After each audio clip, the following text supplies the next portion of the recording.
व्यासपीठावर उपस्थित मान्यवर तसेच माझ्या मित्र आणि मैत्रिणींनो, सर्वांना आज क्रांतिज्योती सावित्रीबाई फुले यांच्या जयंती दिनानिमित्त शुभेच्छा.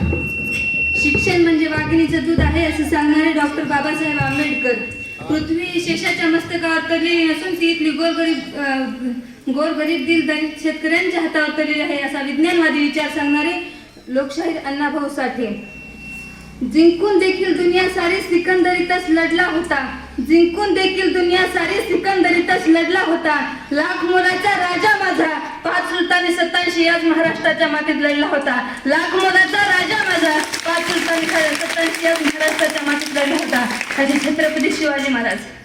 बंदुकीच्या जोरावर आणि हंटरच्या धाकावर, बंदुकीच्या जोरावर आणि हंटरच्या धाकावर तिथल्याच वाघांना माणसाप्रमाणे जगायला शिकवणारी मी अनेक माणसं बघितली.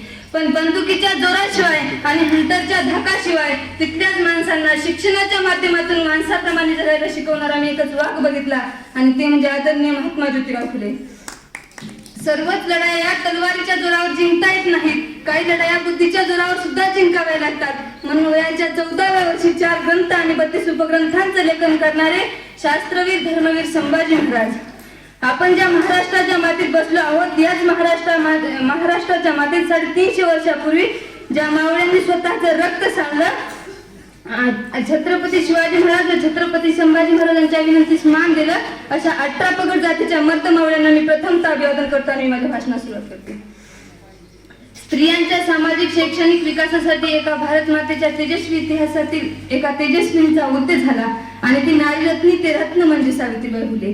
एक आदर्श कन्या, एक आदर्श पत्नी, एक आदर्श शिक्षिका, एक आदर्श समाजसेविका अशा विविध अंगांनी ज्यांचं व्यक्तिमत्व आहे अशा सावित्रीबाई फुले. अशा अष्टपैलू व्यक्तिमत्वाचा स्वभाव त्यांचा आजही समाजावर पडला दिसतो आहे. महात्मा ज्योतिराव फुले यांना लहानपणापासून जातीयतेचे चटके बसले होते. अस्पृश्याचे हाल पाहून त्यांचे मन पिळघटून उठत असायचे. अशा अमानुष रूढी परंपरा व कर्मठांच्या विरोधात ते पेटून उठत असायचे. म्हणूनच त्या काळचा प्रसंग एक मला तुम्हाला सांगावासा वाटतो. एके दिवशी महात्मा ज्योतिराव फुले असंच एका दलित वस्तीतून जात होते. दलित वस्तीतून जात असताना त्यांना एक ज्ञाना नावाचा मुलगा दिसला. ते ज्ञाना नावाचा मुलगा अतिशय हुशार होता, चाणाक्ष होता, बुद्धिवान होता. पण तो ज्ञाना नावाचा मुलगा मात्र ज्ञानापासून वंचित होता. हे जेव्हा महात्मा ज्योतिराव फुलेंना समजलं तेव्हा ते लगेच आपल्या जवळचे मिचल साहेब यांना पत्र लिहिलं आणि त्यांना सांगितलं की एका दलित वस्तीतला ज्ञाना नावाचा मुलगा आहे आणि तो मुलगा ज्ञानापासून वंचित आहे. तुम्ही त्यांना तुमच्या शाळेत बसून घ्याल का? 2-4 अक्षरांची ओळख करून द्याल का? तेव्हा मिचल साहेबांनी होकार दिला आणि मिचल साहेबांचा होकार आल्याबरोबर ते ज्ञाना नावाचा मुलगा शाळेच्या दिशेने चालत गेला. शाळेत गेला आणि वर्गात पाऊल टाकणार तोच वर्गातली सगळी मुलं बाहेर आली. मिचल साहेबांना प्रश्न पडला, असं का? तेव्हा एक मुलगा समोर आला आणि म्हणाला, सर, हा मुलगा एका दलित वस्तीतल्या दलित कुटुंबातला आहे. हा जर मुलगा वर्गात बसला तर आम्ही बसणार नाही. तेव्हा मिचल साहेब म्हणाले, अरे हा मुलगा वरी बाकड्यावरती बसणार नाही, हा चटईवरती बसेल. तर तेवढ्याच दुसरा मुलगा समोर आला आणि म्हणाला, सर, चटई तर जमिनीवरतीच आहे ना, मग ह्याचा विटा चटईला होणार, चटईचा विटा जमिनीला होणार, जमिनीचा विटा आम्हाला होणार आणि आम्हाला दररोज घरी जाऊन आंघोळ करावी लागणार. म्हणून आम्ही हा जर मुलगा वर्गात बसला तर आम्ही बसणार नाही. तेव्हा मिचल साहेब ऐकत होते आणि ते मुलगा सुद्धा उघड्या डोळ्यांनी पाहत होता. त्याला राग आला. ते शाळेतून निघून गेला आणि परत शाळेत कधीच आला नाही. हे जेव्हा महात्मा ज्योतिराव फुले समजलं तेव्हा त्यांच्या तळपायाची मस्तकात गेली आणि ते विचार करू लागले, अरे आजपर्यंत ज्या सूर्याची किरणं आमच्या डोक्यावर राज्याभिषेक घालत आली त्या सूर्याच्या किरणांना कधी आमचा विटाळ झाला नाही. इतकंच नाही तर आम्ही ज्या धरती मातेवर आम्ही चालत आलो त्या मातीला कधी आमचा विटाळ झाला नाही. इतकंच नाही तर एका दिवस थकलं भागल्यानंतर एखाद्या झाडाच्या सावलीखाली आम्ही बसतो, त्या सावलीला कधी आमचा विटाळ झाला नाही. तर मग इथल्या जनतेला आमचा विटाळ का? इथल्या समाजाला आमचा विटाळ का? यामागचं सर्वात मोठं जर कारण कोणतं असेल तर ते अज्ञान आहे. विद्येविना मती गेली, मती विना नीती गेली, नीती विना शुद्ध घडले. हीच गोष्ट त्यावेळेस महात्मा ज्योतिराव फुलेंनी ओळखली आणि त्यांनी ठरवलं की या समाजाला जर अज्ञानाच्या अंधकारातून बाहेर काढायचं असेल, या समाजाला जर अज्ञानाच्या गुलामगिरीतून बाहेर काढायचं असेल तर त्यांच्या हातामध्ये शिक्षण नावाचं शस्त्र देणं महत्वाचं आहे.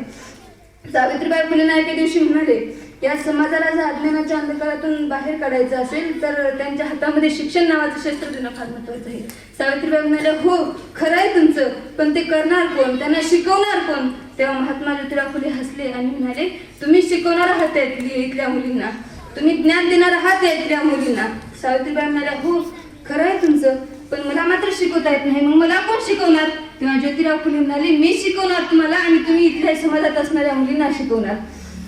आणि इथलं याच ठिकाणी माय सावित्रीच्या शिक्षणाची सुरुवात झाली. मित्रांनो, माय सावित्रीच्या शिक्षणाची सुरुवात कोणत्या चार भिंतीच्या आतमध्ये असणाऱ्या बोर्डावरती झालेली नाही, तर माय सावित्रीच्या शिक्षणाची सुरुवात ही धरती माता त्यांच्या हातामध्ये पाटी म्हणून उभा राहिली आणि आजूबाजूला असणाऱ्या गवताच्या कड्या त्यांच्या हातामध्ये पेन्सिल म्हणून उभा राहिल्या आणि आजूबाजूला असणारी झाडांची, फुलांची, फळांची, पक्ष्यांची असे नावं माय सावित्री गुरवायला लागल्या.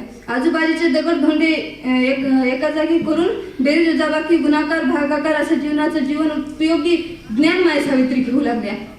मित्रांनो, काय प्रसंग आहे पहा. 1 जानेवारी 1848 रोजी महात्मा ज्योतिराव फुलेंनी भिडेवाड्यात पहिली शाळा सुरू केली आणि माय सावित्रीला सांगितले, तुम्ही घरातली सगळी कामं आटपून या, तोपर्यंत मी भिडेवाड्यात जातो आणि आजूबाजूला असणाऱ्या मुलींना घेऊन शाळेत येतो. माय सावित्रींनी होकार दिला.